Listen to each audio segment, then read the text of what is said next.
مش عارف، افتكرت نفسي بتاع كنافة. المهم دي اول لوحة بفكرة جديدة، اول مرة فيها استخدم فيها الخامات اللي هتشوفوها في الفيديو.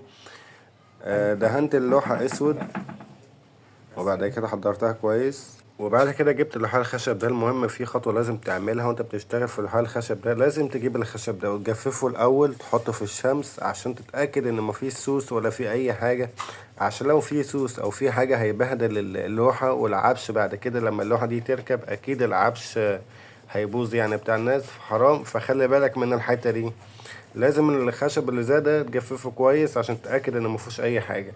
وبعد كده جبت الشمع ولزقته. ما كانتش فكرة الشمع فكرة كويسة، ان كان بيخلع، مش عارف ليه كنت مرفع الخشب بالمسدس كده.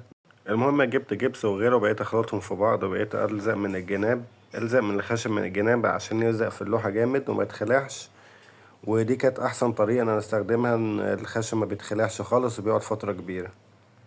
اسيبكم كام ثانية مع اللوحة، وما تنسوش تقولولي رأيكم في الاخر، كنت قدمت حاجة مفيدة ولا لا.